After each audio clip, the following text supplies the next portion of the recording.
CBC class 12th physics இருந்து electric potential and capacitance topicல previous year questions பண்ணலாம் பாருங்க board questions.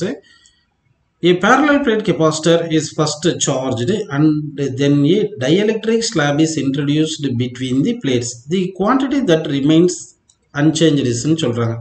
ஒரு capacitor எடுத்து அது பேட்டரி கனெக்ட் பண்ணி இதை சார்ஜ் பண்ணிடுறோம். சார்ஜ் பண்ணிட்டு பேட்டரி ரிமூவ் பண்ணிட்டீங்கன்னா இங்கே சார்ஜ் வந்து கான்ஸ்டன்டாக இருக்கும். இதே பேட்டரி வித் பேட்டரி கனெக்ட் பண்ணி வச்சிருந்தீங்கன்னா அப்போ வந்து என்ன ஆகணும், பொட்டன்ஷியல் கான்ஸ்டன்டாக இருக்கும். இப்போ இந்த கொஸ்டின் நம்ம என்ன எடுத்துக்கலாம்னா, இது ஒரு இவங்க வந்து சொல்லலை பேட்டரி ரிமூவ் பண்ணாங்களா பண்ணலையான்னு சொல்லலை. அப்படி சொல்லலைன்னா நம்ம வந்து பேட்டரி ரிமூவ் பண்ண மாதிரி அஷ்யூம் பண்ணிக்கலாம்.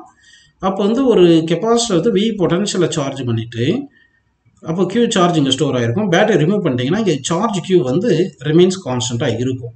இப்போ இதில் டைஎலக்ட்ரிக் ஸ்லாபை இன்ட்ரோடியூஸ் பண்ணிங்கன்னா என்ன ஆகும்னா வந்து பொட்டன்ஷியல் சேஞ்ச் ஆகும். அப்போ எனர்ஜி சேஞ்ச் ஆகும். ஓகேங்களா, சார்ஜ் வந்து மாறாது. ஏன்னா வந்து இது ஐசோலேட்டட் கெபாசிட்டர், ஐசோலேட் பண்ணியிருக்கோம். அதனால சார்ஜ் வந்து ரிமைன்ஸ் கான்ஸ்டன்ட்னு எடுத்துக்கலாம்ப்பா. அடுத்த கொஸ்டின் பாருங்க. A 10 microfarad capacitor is charged by a battery of EMF 100 volt. The electrostatic energy stored in the capacitor கேட்டிருக்காங்க. எனர்ஜிக்கு என்ன ஃபார்முலா பார்த்தீங்கன்னா ஆஃப் CV ஸ்கொயர் உங்களுக்கு தெரியும். கெபாசிட்டன்ஸ் 10 மைக்ரோஃபேரட் கொடுத்துருக்காங்க, பொட்டன்ஷியல் 100 வோல்ட் கொடுத்துருக்காங்க. அப்போ ஆஃப் இன்ட்டு கெபாசிட்டன்ஸ் 10 மைக்ரோஃபேரட் 10 × 10⁻⁻6 போட்டுங்க, பொட்டன்ஷியலை 100 ஸ்கொயர்னு போட்டுக்கங்கப்பா. ஓகேங்களா, அப்போ என்ன வரும் பாருங்க, 12 × 10 × 10⁻⁻6. 100 வந்து 10⁻2 போட்டிங்கன்னா 10⁻2 ஸ்கொயர் வந்து 10⁻4 வரும். இந்த 10⁻4 இங்கே ஒரு 10 இருக்குது, 10⁻5 10⁻5 10⁻⁻6 கேன்சல் பண்ணால் 10⁻−1 வரும். கரெக்டுங்களா? சரி, இங்கே 1/2, சாரி இது 1/2. அப்போ என்ன வருது, 1/2 × 10⁻−1 வருது. அப்போ 1/2 வந்து 0.5பா, 0.5 × 10⁻−1. அப்போ எப்படி எழுதிக்கலாம், 0.05ன்னு எழுதிக்கலாம். அப்போ வந்து என்ன ஆன்சர் வருது, 0.05 அப்படின்னு கிடைக்குது. ஜூலில் எனர்ஜி வந்து யூனிட் வந்து ஜூல். ஸோ ஆன்சர் வந்து ஆப்ஷன் பி கரெக்ட்னு எடுத்துக்கலாம். அடுத்த கொஸ்டின் பாருங்க. A 4 microfarad capacitor is charged to 400 volt. If its plates are joined through a resistance, then heat produced in the resistance கேட்டிருக்காங்க. இப்போ ஒரு கெபாசிட்டர் எடுத்திருக்கீங்க, இதில் வந்து சார்ஜ் பண்ணிட்டீங்கன்னா இங்கே பாசிட்டிவ் நெகட்டிவ் சார்ஜ் இருக்கும். இப்போ வந்து இதில் எனர்ஜி ஸ்டோர் ஆகிருக்கும். எனர்ஜி எவ்வளோ பார்த்தீங்கன்னா ஆஃப் CV ஸ்கொயர் இருக்கும். இப்போ இது ஒரு ரெஜிஸ்டரில் கனெக்ட் பண்ணிட்டீங்கன்னா இந்த சார்ஜ் வந்து டிஸ்சார்ஜ் ஆகும். அப்போ வந்து கரண்ட் பாஸ் ஆகிட்டு டிஸ்சார்ஜ் ஆகும்போது ஹீட் எனர்ஜியாக ப்ரொடியூஸ் ஆகும். எவ்வளோ ஹீட் எனர்ஜி ப்ரொடியூஸ் ஆகும்னா, according to conservation of energy, இனிஷியலாக எனர்ஜி ஸ்டோர்டு தான் ஃபைனலாக ஹீட்டாக ப்ரொடியூஸ் ஆகிருக்கும். அப்போ heat energy produced equal to initial energy half CV ஸ்கொயர்னு போட்டுக்கணும். அப்போ ஆஃப் இன்ட்டு C எவ்வளோ, 4 மைக்ரோஃபேரட், 4 × 10⁻⁻6. V ஸ்கொயர் எவ்வளோ, பொட்டன்ஷியல் வந்து 400 நம்ம 4 × 10⁻2 போட்டுக்கலாம். அப்போ 4 × 10⁻2 ஹோல் ஸ்கொயர்னு போட்டுக்கலாம். ஓகேவா? அப்போ வந்து என்ன வந்துடும், இந்த 4 ம் 2 கேன்சல் பண்ணால் 2 வந்துடுது. 2 × இங்கே 4 ஸ்கொயர் வந்து 16 போட்டுக்கலாம். இங்கே 10 ஸ்கொயர் ஹோல் ஸ்கொயர் வந்து 10⁻4 10⁻4 10⁻−6 கேன்சல் பண்ணால் 10⁻−2ன்னு வந்துடும். அப்போ 2 × 16 என்ன வருது, 32. 32 × 10⁻−2 என்ன வரும், 0.32 ஜூல். ஸோ ஆப்ஷன் வந்து தேர்ட் ஆப்ஷன் வந்து கரெக்ட், செகண்ட் ஆப்ஷன் கரெக்ட்பா. ஓகேங்களா? சரி, அடுத்த கொஸ்டின் பாருங்க. A parallel plate capacitor is made by staking n equally spaced plates connected alternatively if capacitance between any two adjacent plates is C, then the resultant capacitance. இது already நம்ம வந்து இந்த part 2லேயே வந்து போட்டிருந்தோம். இந்த கொஸ்டின் இது repeated question. அப்படியே n-1c n பிளேட்ஸை வந்து ஆல்டர்னேட்டிவ் பிளேட்ஸ் வந்து நம்ம பாசிட்டிவ் பொட்டன்ஷியலும் ரிமைனிங் ஆல்டர்னேட்டிவ் பிளேட்ஸ் வந்து நெகட்டிவ் பொட்டன்ஷியலை கனெக்ட் பண்ணோம்னா அது எல்லாமே பேரலில் இருக்கும். n-1 கெப்பாசிட்டர் வரும், அதனால n-1cன்னு எடுத்துக்கலாம். அடுத்த கொஸ்டின் பாருங்க. A parallel plate capacitor having a plate separation of 2 mm is charged by a connecting to a 300 volt supply. The energy density கேட்டிருக்காங்க. எனர்ஜி டென்சிட்டிக்கு என்ன ஃபார்முலா, ஆஃப் ε0 E ஸ்கொயர். சரிங்களா, ஆஃப் இன்ட்டு ε0 இன்ட்டு ஈக்கு என்ன formula, potential by distance electric ஃபீல்டுக்கு whole square போட்டுக்கலாம்.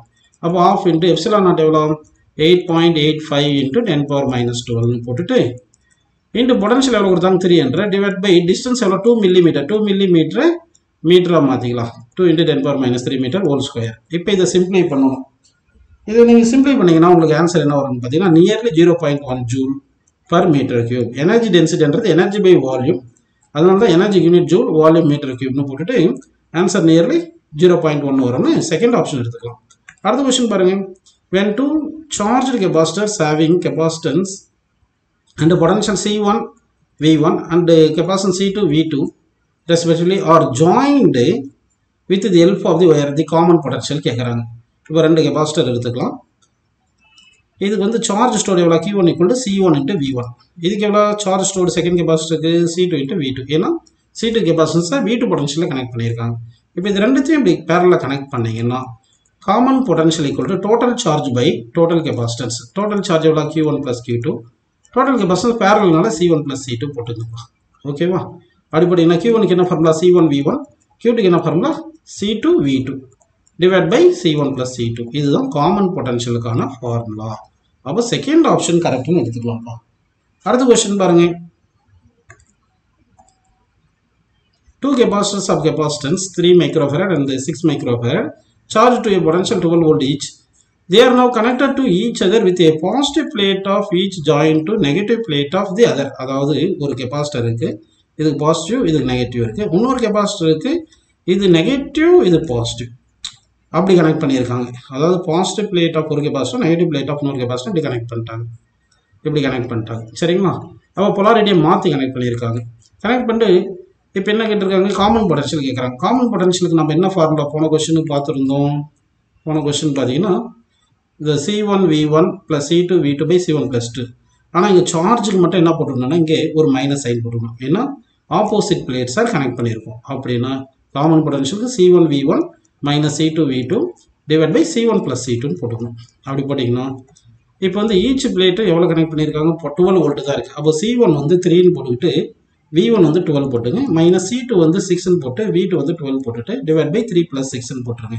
இந்த 12 காமனாக எடுத்துட்டிங்கன்னா இந்த 3லேருந்து 6 டிஃப்ரென்ஸ் தானே எடுக்க போகிறோம். அதனால் 3 டிஃப்ரென்ஸ் 6 போட்டிங்கன்னா 3 இன்ட்டு 12 டிவைட் பை கீழே என்ன வருது 9. சரிங்களா? இது 3ன்னு வந்துடுது. இந்த 3 இன்ட்டு 12 கேன்சல் பண்ணால் 4. ஸோ வந்து 4 வோல்ட்டுன்னு கிடைக்கும்ப்பா. அப்போ ஆன்சர் வந்து என்ன பார்த்தீங்கன்னா 4 வோல்ட்ன்றது ஆன்சர், கரெக்டான ஆன்சர்னு எடுத்துக்கலாம். அடுத்த கொஸ்டின் பாருங்க. A sheet of aluminum foil of negligible thickness is introduced between the plates of capacitor. The capacitance of the capacitor. இப்போ ஒரு கெபாசிட்டர் இப்படி இருக்கு, இங்கே ஒரு ஸ்லாப், அதாவது டயலெக்ட்ரிக் ஸ்லாப், இங்கே கண்டக்டிங் ஸ்லாபை இன்ட்ரோடியூஸ் பண்ணுறோம். இதுக்கு திக்னஸ் வந்து Tன்னு இருந்துச்சுன்னா இந்த distance between the plates D எடுத்துக்கணும். நமக்கு எஃபெக்டிவ் கெபாசிட்டன்ஸ் இஸ் ஈக்குவல் என்ன ஃபார்முலா பார்த்தீங்கன்னா ε0A divide by D minus T into 1 minus 1 by K. ஆக்சுவலாக மெட்டலுக்கு வந்து K வந்து இன்ஃபினிட்டி, அதனால் இது 0 வந்துடும். அப்போது மெட்டலுக்கு வந்து ε0A by D minus T. ஆனால் இந்த திக்னஸ் வந்து டென்ஸ் டு 0 சொல்லிட்டாங்க, நெக்லிஜிபிள் திக்னஸ்ன்னு சொல்லிட்டாங்க இல்லையா? அதனால் இந்த T வந்து நெக்லெக்ட் பண்ணிட்டோம்னா அப்போ ε0A பை D அப்படியே வந்துடுது. அப்போ கெபாசிட்டன்ஸ் மாறல, ஸோ ரிமைன்ஸ் அன்சேஞ்ச்டு அப்படின்னு எடுத்துக்கலாம் இப்போ ஆன்சரில். அடுத்த கொஸ்டின் பாருங்க. A parallel plate capacitor with oil between the plates as a capacitance C. If the oil is removed, then the capacitance of the capacitor கேட்குறாங்க.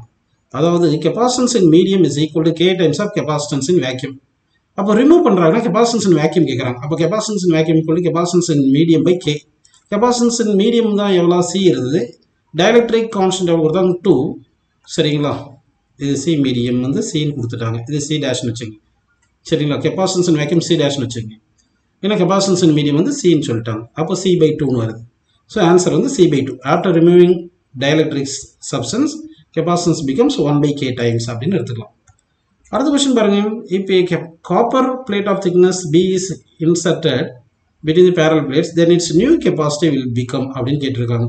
ஆல்ரெடி இந்த கொஸ்டின் நம்ம பார்த்துருந்தோம், இங்கே பார்த்துருந்தோம் பாருங்க.